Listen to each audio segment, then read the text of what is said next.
পাল্টাইতে সাদা হইলো আমি দেখি এটা তো গাঢ় ছিল কালার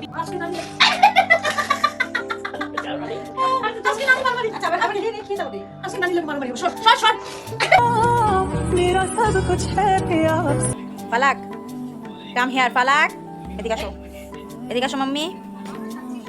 আসসালামু আলাইকুম এভরিওয়ান, কি অবস্থা সবাই? আশা করি ভালো আছে সবাই।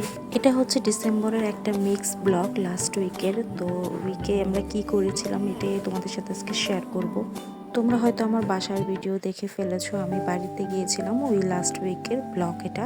তো এটা হচ্ছে কোয়ার্টারে পুনর্মিলন। আমার দাদা সরকারি চাকরি করতো, তো আমার চাচা ফুপুরা এখানে থাকতো। তো আমাদের থাকা হয়নি কখনো, বাট আমাদের হচ্ছে সৌভাগ্য হয়েছে এই পুনর্মিলনে অ্যাটেন্ড করার জন্য। তাই আমরা পরিবারের সবাই একত্রে অ্যাটেন্ড করলাম এখানে।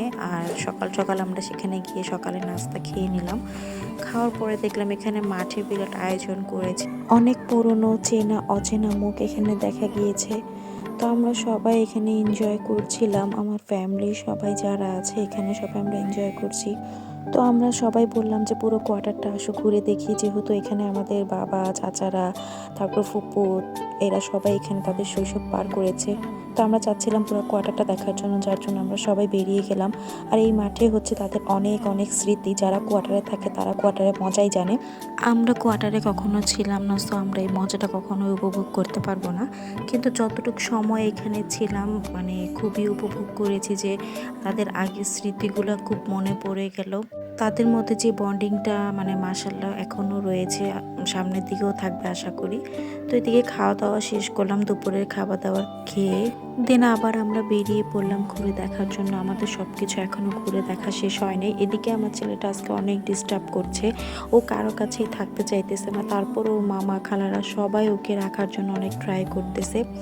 তো এদিকে আসলাম, দেখলাম খালি গলায় গান গাচ্ছে এই আন্টিটা। ওনার ভয়েসটাও মাশাআল্লাহ অনেক সুন্দর।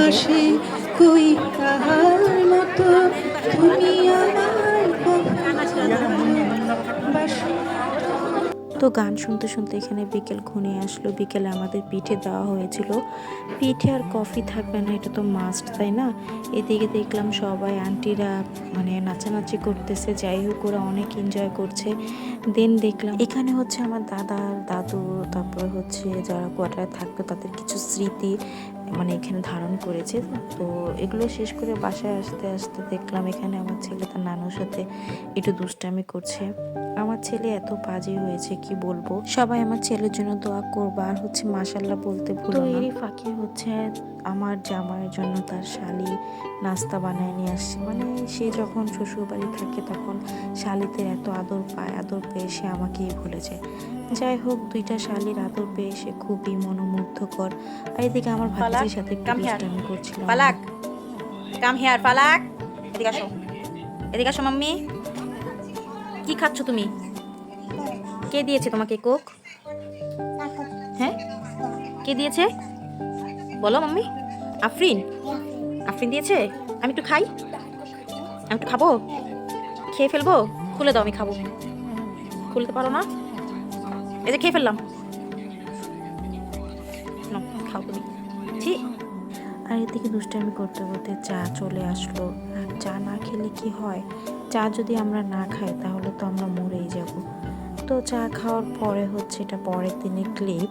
তো এখানে আচার বানিয়েছিল আমার ছোট বৌমা।